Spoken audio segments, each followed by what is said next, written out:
Olá, pessoal, bem-vindos ao Despertos. Você está entrando em um programa onde o normal é ser desperto. Estou aqui com Maria Cepereda, autora da série de livros O Sol Negro. E hoje nós vamos falar sobre viagem no tempo. Tudo bem, Maria? Como vai?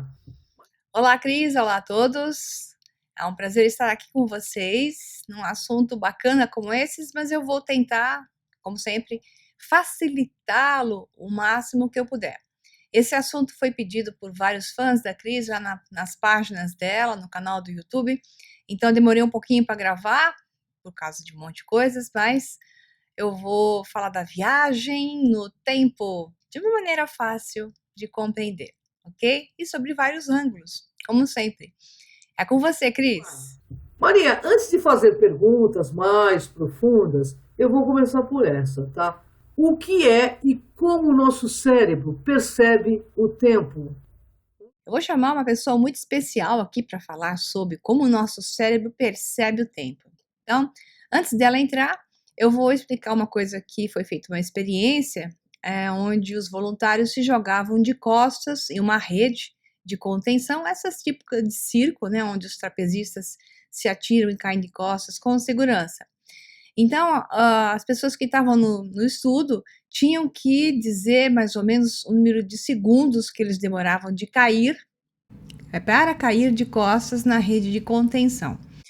E o interessante é que a grande maioria achou que foi preciso, né, na descida até a rede, e o que ficou ali estatisticamente comprovado é que quando em momentos de perigo, onde a adrenalina aumenta e existe uma tensão emocional em cima, o cérebro grava tudo o que está acontecendo em mais detalhes. E a informação a maior faz com que o tempo se dilate.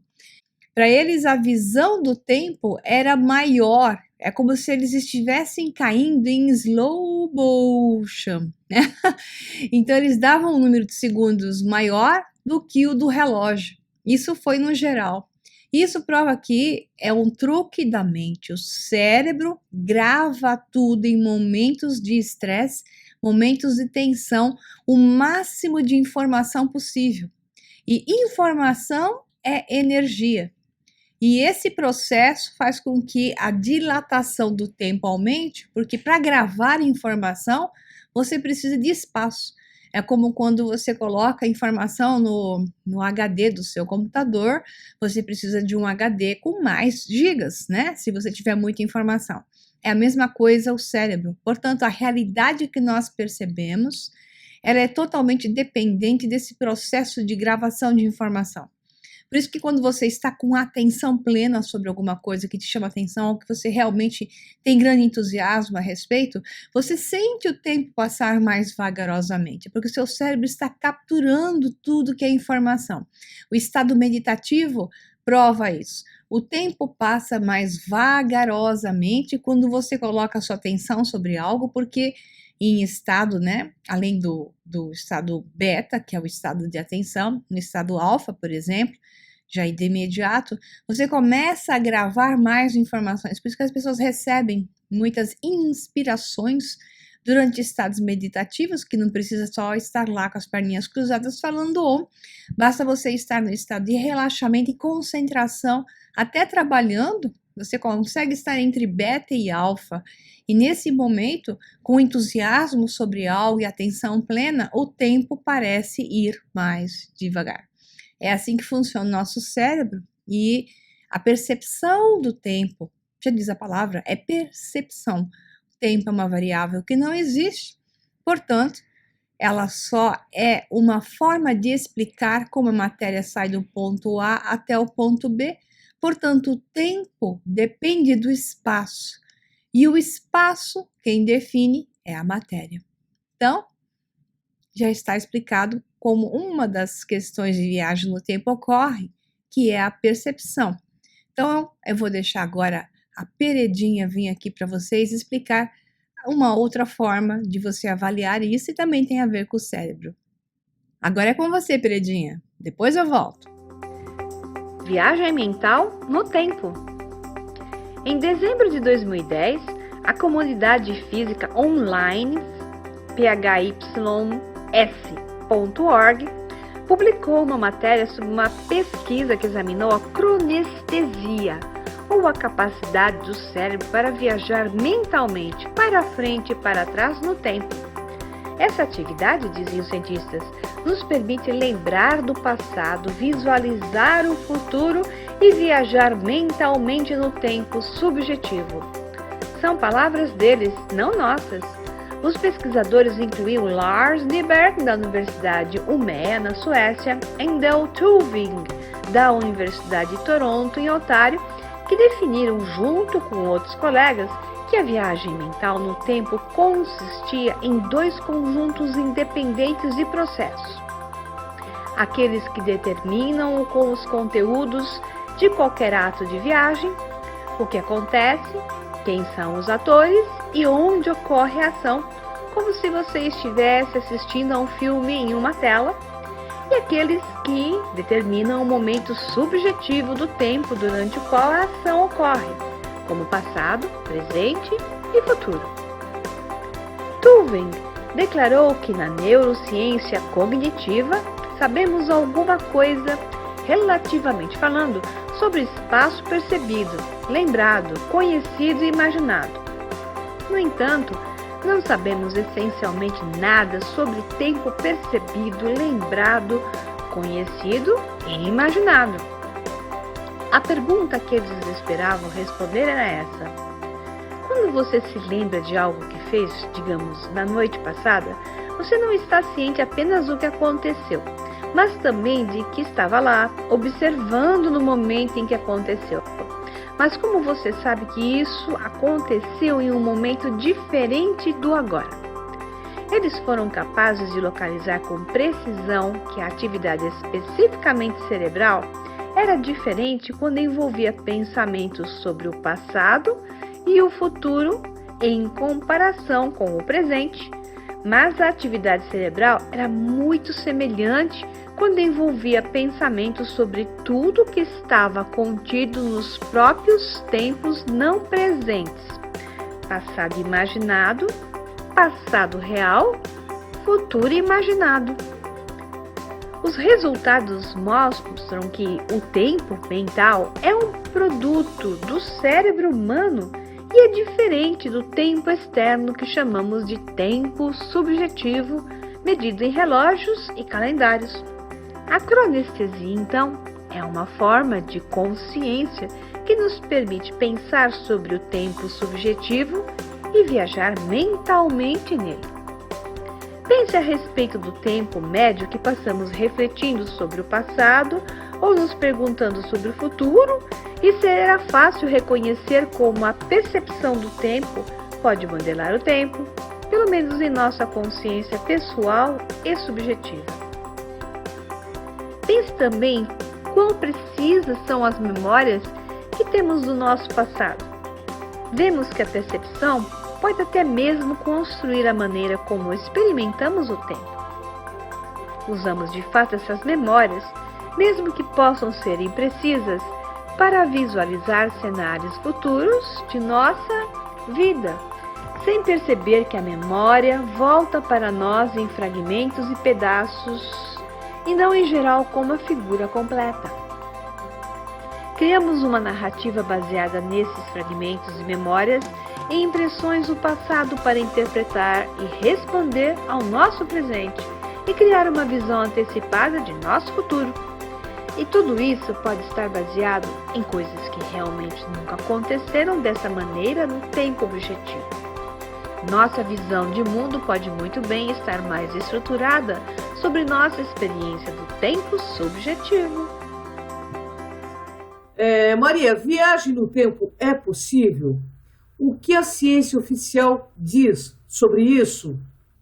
Ok, queridos, vamos lá. O que a ciência oficial diz sobre isso é o que mais recentemente foi reconhecido, que sempre é menos do que realmente existe de informação, mas aquilo que eles nos revelam que pode ir ao público, digamos assim.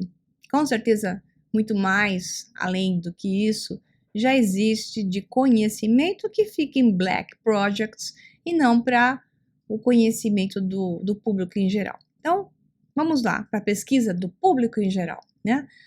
Pesquisadores da Universidade de Queensland, na Austrália, eles simularam uma viagem no tempo usando partículas de luz, os fótons, né? Isso é interessante, então, fótons já viajam no tempo. Então, vamos ver aqui, como funciona a viagem no tempo? A viagem no tempo é uma questão polêmica na ciência e seria realmente possível? Matematicamente, sim.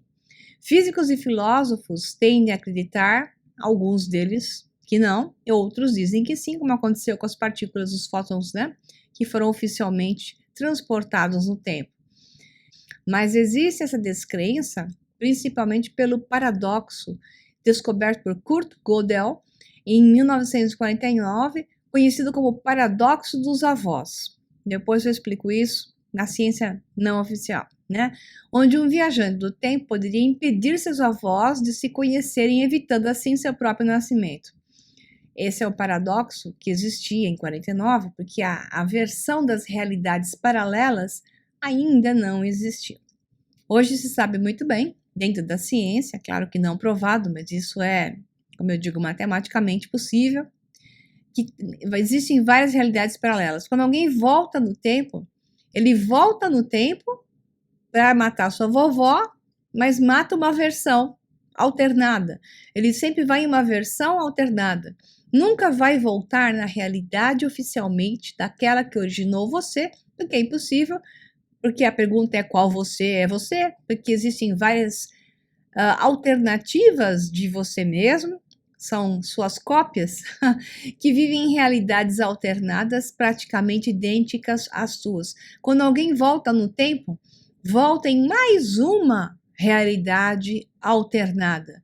Nunca volta naquela original, porque não existe uma original. Existe sempre um infindável número de realidades alternativas para o mesmo evento. Portanto, essa, digamos, consideração de 49, do Kurt Gödel, do paradoxo dos vovós, não é possível mais ser considerada, mas vamos lá. Agora, cientistas mostraram pela primeira vez, que é o que eu tinha falado lá em cima, que dois fótons que viajam no tempo iriam interagir, sugerindo que, pelo menos em um nível quântico, saltar ao longo do tempo pode ser possível. Isso já é uma prova, né? Mas provaram com fótons. Na simulação, os pesquisadores examinaram dois resultados possíveis para um fóton viajando no tempo. No primeiro, o fóton número 1 viajaria através de um buraco de minhoca para o passado e interagiria com a sua versão mais antiga.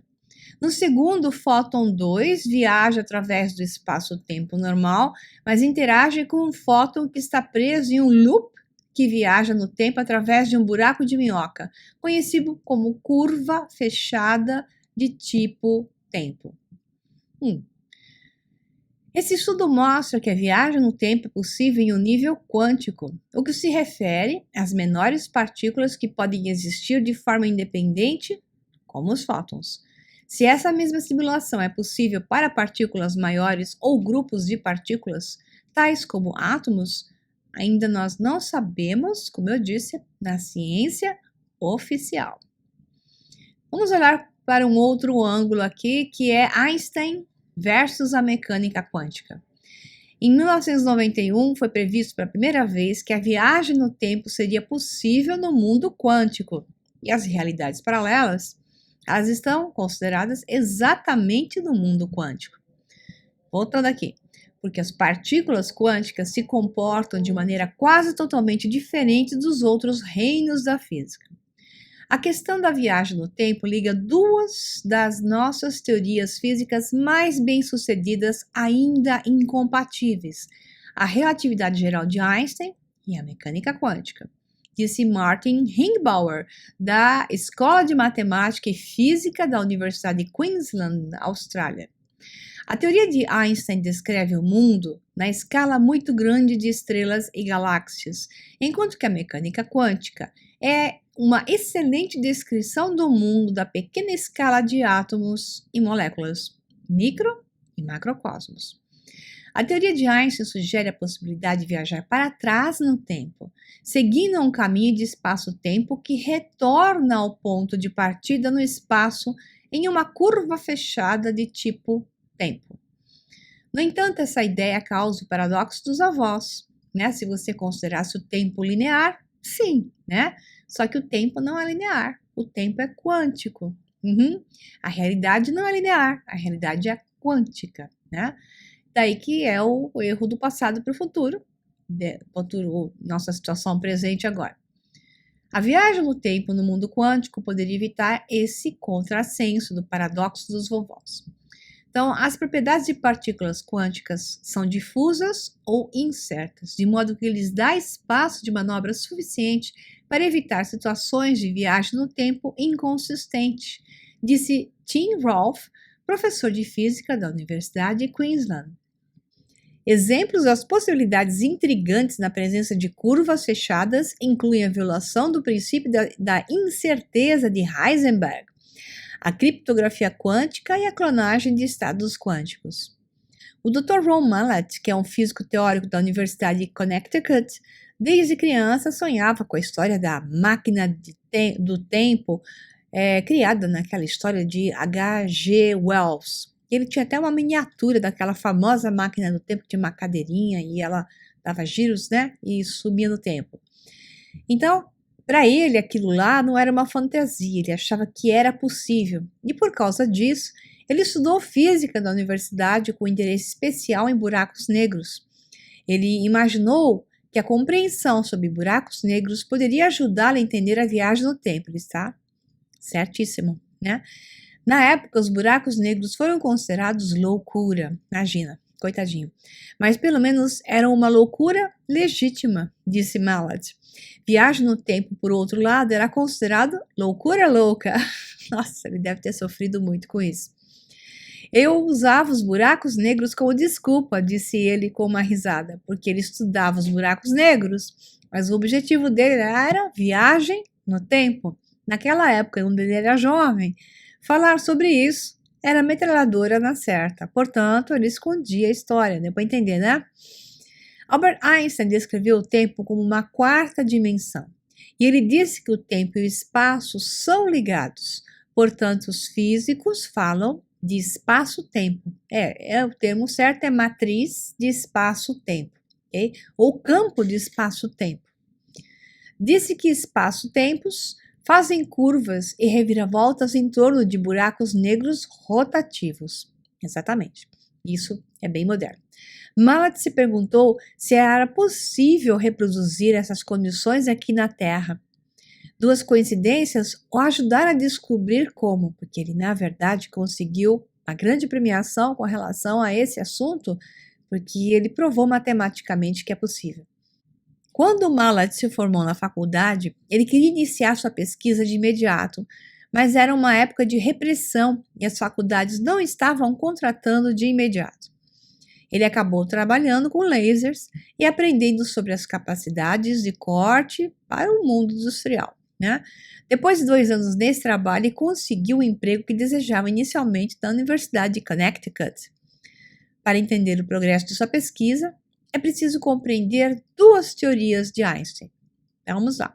Então, já que você aí que pediu sobre viagem no tempo, você tem que entender as teorias. Então, vamos começar pela primeira.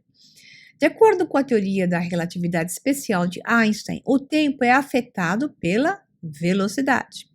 Já foi comprovado em laboratório que as partículas subatômicas podem ser lançadas para o futuro em altas velocidades.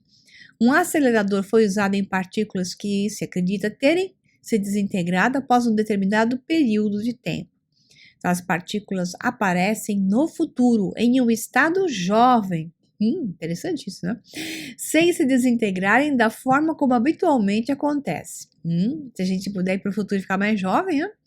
O envelhecimento das partículas diminui à medida que elas aceleram. Ocorre a dilatação do espaço-tempo. É isso que eles estão querendo falar aqui. De acordo com a teoria geral da relatividade de Einstein, o tempo também é afetado pela gravidade. Isso vocês também viram no filme Interestelar, de Christopher Nolan, dos irmãos Nolan, né? Um escreveu, o outro dirigiu. E eu fiz até uma resenha do filme antiga, já tem mais de, sei lá, 1 ano e meio, talvez 2, que está no meu canal do YouTube, o Sol Negro 11, onde vocês vão ver a física aplicada no filme Interestelar, que é do Kip Thorne, um dos grandes físicos especialistas em buracos negros. Então, nada que está lá em Interestelar está fora da teoria da matemática precisa dos buracos negros e mostra que, de fato, o tempo é também um resultado da gravidade, tá? Que está sujeita à matéria, ok? Então, eu vou voltar aqui para vocês entenderem. De acordo com a teoria geral da relatividade de Einstein, o tempo também é afetado pela gravidade. Já foi comprovado que os relógios em satélites em órbita mostram uma ligeira diferença de tempo em comparação com os relógios da Terra, quais eles não estejam ajustados para compensar tamanha diferença. O Dr. Mallet sabia que a gravidade poderia afetar o tempo e que a luz poderia criar a gravidade, né? Porque a luz é partícula. Então vamos lá. A luz pode criar gravidade, porque é partícula. Ele ponderou e então o seu momento de eureka surgiu e ele disse: lasers! Ele se lembrou do seu trabalho anterior com lasers, nada é por acaso, né? Ele deve ter xingado que ele não conseguiu trabalhar direto em buracos negros. Passou 2 anos trabalhando com lasers, mas nada é por acaso, né? Então, no caso dele, e esse estudo com os lasers, ele lembrou que um laser em forma de anel cria luz circulatória. Então, pensou que talvez a luz circulatória poderia fazer a mesma coisa com a gravidade que um buraco negro em rotação faria. Fantástico.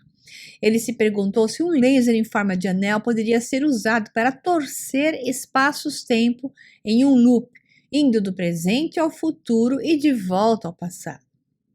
Agora, a parte mais difícil fica aqui, testar essa teoria que está perfeita em equações matemáticas. Matematicamente é perfeita. Foi que ocorreu a segunda coincidência, porque nada é por acaso. O Dr. Mallet foi diagnosticado com um problema cardíaco pouco antes de ter a inspiração para usar lasers em forma de anel para viajar no tempo. Ele estava de licença médica para muitas das funções do trabalho. Sem ter que dar aulas ou desempenhar funções do comitê da faculdade, ele estava livre para se concentrar totalmente em sua pesquisa. Pois é, entenda que mesmo aquilo que parece ser algo de ruim, veio por um motivo. Então, submissão e entrega. Entregue-se ao momento presente, entenda que ali existe todos os elementos que você precisa, por mais estranho que seja. Né? E foi o que ele fez. Aí ele disse, se eu não tivesse sido acometido por essa doença, se ele não tivesse tido esse tempo, né, isolado do trabalho na faculdade, ele não teria sido capaz de tamanho avanço de testes na sua pesquisa. Ele levou 6 meses para provar que a luz circulatória poderia torcer o espaço. Demorou mais de 2 anos para provar que a torção do espaço também poderia torcer o tempo. Então, o tempo é resultado do espaço, ok? Eu sei que vocês aprenderam isso diferente na escola, mas agora é assim. Então, apesar de ter sido um esforço trabalhoso e longo, o Dr. Mallet observou que Einstein levou 10 anos para mostrar que a gravidade afeta o tempo. Então, ele diz assim, valeu a pena realmente ver as equações e ver que elas preveem isso, que é possível viajar no tempo. É uma coisa emocionante, diz o Dr. Mallet em entrevista. A próxima emoção veio quando uma revista importante publicou seu primeiro artigo sobre a viagem no tempo. Com medo, ele apresentou suas descobertas aos peritos da relatividade em uma conferência realizada pela Sociedade Internacional sobre a Relatividade Geral e Gravitação. Ele estava particularmente nervoso para falar sobre a viagem no tempo na frente do famoso Dr. Bryce DeWitt, um proeminente físico que trabalhou com Einstein. O Dr. DeWitt falou logo antes do Dr. Mallet uma situação difícil de encarar. No final da apresentação do Dr. Mallet, no entanto, o Dr. DeWitt levantou-se na frente de toda a plateia e disse: "Eu não sei se você vai ter a chance de ver seu pai novamente", porque o pai do Dr. Mallet havia falecido, e ele conta na história que parte do que ele quis também fazer viagem no tempo era para voltar a ver o pai, né? E por isso que o DeWitt mencionou isso. Aí o DeWitt disse: "Mas ele ficaria orgulhoso de você, realmente", né? Então, em uma frase curta, anos de trabalho foram validados, suas aspirações foram realizadas e seu propósito inicial foi cumprido. Embora ele tinha sonhado prevenir a morte de seu pai quando criança, ele sente que as descobertas que fez, motivado pela memória de seu pai, são mais que suficientes. Bárbaro isso, né? Nada é por acaso, pessoal, né? Mas tudo é feito também com uma coisa que não é segredo, né? Esforço, dedicação e confiança. Quando você se dedica, você realmente se coloca no caminho com todo esforço, faz o melhor que você pode fazer, até onde você não tem mais nada que fazer a respeito e confia, todo o resto lhe será acrescentado. É assim que funciona. É com você, Cris. A famosa série de livros, Operação Cavalo de Troia, do nosso querido J.J. Benítez, tem algo de verdade nos relatos sobre a viagem no tempo? Operação Cavalo de Troia, de J.J. Benítez, né?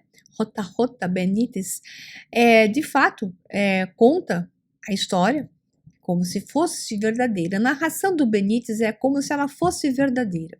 Os livros de Benítez acho que já estão por perto de 30 anos de lançamento e fizeram um enorme sucesso. Ele foi até a Operação Cavalo de Troia 9, mas o mais encantador de todos não deixa de ser, digamos assim, entre o primeiro e o segundo são os mais encantadores, depois é uma continuação, e para mim, claro, como cientista, é o primeiro, porque lá ele descreve incrivelmente uma ciência possível, que na época era algo até discutível, e hoje, com o avanço da ciência sobre a inversão das rotações quânticas, a teoria dos swivels, isso é possível matematicamente com algumas coisas, como por exemplo o que o Dr. Mallet fez. Toda a Operação Cavalo de Troia nos livros do Benítez, elas têm a ver com a origem do Projeto Filadélfia. E isso é narrado lá. A partir do Projeto Filadélfia, houve então uma adaptação daquilo que deu errado, da teoria do T.T. Brown, né, um físico famoso na época também, que diz que foi inspirado, ou até, quem sabe, recebeu mais do que inspirações da fase final de vida já do Nikola Tesla. A Operação Filadélfia, se não me engano, aconteceu em 43, e a Operação Cavalo de Troia teria acontecido, segundo o livro, mais ou menos nos anos 70, 74, 73, alguma coisa assim. Então, a tecnologia de retornar o salto no tempo, ali, supostamente os americanos dominaram. Bom, verdade ou não, nós não sabemos, entretanto, eu recomendo quem não leu, porque é muito interessante, e a descrição dos mapas, digamos, que tem a ver com a história de Jesus, a história do Calvário, e toda a história de Jesus ali é renovada. Lembre que no livro não é mencionado em nenhum momento a história das realidades paralelas. E hoje nós sabemos que saltar no tempo levaria a uma realidade alternada. E isso é interessante porque o que está lá apresentado como história de Jesus, que eles voltavam no tempo na época de Jesus e acompanhavam toda a história de Jesus em vários saltos que foram dados no tempo com o Major, o personagem principal, que tinha o nome de Jazão, um codinome, digamos assim.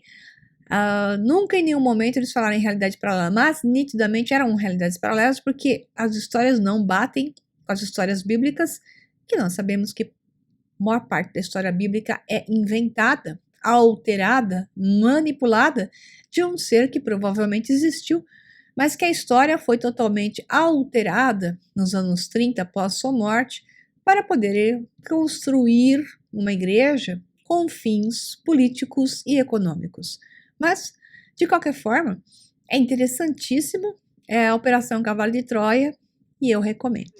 Existem seres capazes de viajar entre realidades paralelas, alterando a história, caso desejado, tal qual é dito sobre os chamados Greys. Existem. Nós mesmos. Nós estamos o tempo todo passando de realidade paralela para realidade paralela, milhares de vezes por segundo, sem saber. Até bilhões de vezes por segundo, de acordo com a frequência a que nós estivermos submetidos ou estivermos associados por ressonância em determinado momento. Então, eu fiz um programa que eu sempre recomendo, porque explica muita coisa, chamado Futuro do Passado. Está aqui no meu canal do YouTube, o Sol Negro 11, está no Cron TV da Cris de Pascoal também, da Cátia de Gaia. Então, quem não conhece a questão de realidades paralelas e em detalhes maiores, eu sugiro que assistam esse O Futuro do Passado. Então, nós estamos o tempo todo saltando entre linhas de tempo. O que acontece é que nós perdemos a memória daquilo que estava na realidade paralela anterior para essa. Por isso, nós não nos recordamos daquilo que se chama de reencarnações, porque em cada linha de tempo, a nossa memória se apaga por uma questão de frequências variadas. Nosso cérebro terreno não trabalha com capacidade de processar frequências distintas, né? E daí vai uma longa história. E fora isso, existem os Greys, que têm uma tecnologia associada ao seu corpo, né, físico, que é uma tecnologia mais de silício, que faz com que eles tenham capacidades quânticas maiores do que nós, e obviamente isso os faz, digamos, viajar no tempo e até serem confundidos, sei lá, talvez até sejam eles os responsáveis por aqueles termos bíblicos como os The Watchers, aqueles que são os vigilantes ou uma coisa assim. Então é com você, Cris. Será que nos transformaremos em viajantes do tempo? Sem dúvida que sim, oficialmente nós nos transformaremos em viajantes do tempo com o desenvolvimento da tecnologia. Então nós vamos ter chips diversos associados no nosso corpo, vários implantes, é o caminho, é o que vai acontecer. Através dessa inserção de tecnologia, o homem será parte máquina, parte humano, como acontece com os Greys, e isso fará com que ele seja um ser diferente, mais capaz de computar, raciocinar, trabalhar com informações e trabalhar com diversas frequências. A partir de então, será mais fácil viajar no tempo, de acordo com o seu desejo, passando para realidades paralelas e manter e reter a memória, que é o nosso problema hoje. Nós não retemos a memória quando viajamos no tempo. É uma questão de mais algumas centenas de anos para que cheguemos a tal desenvolvimento. Então é isso aí, pessoal. Espero ter dado um pouquinho, assim, um pouco de informação a respeito da visão do que é a viagem no tempo e um abraço para vocês. Até o próximo Despertos. Tchau, tchau. Inscrevam-se no nosso canal do YouTube, Cron TV e o Sol Negro 11 de Maria Pereda. Gratidão, pessoal. Até o próximo Desperto.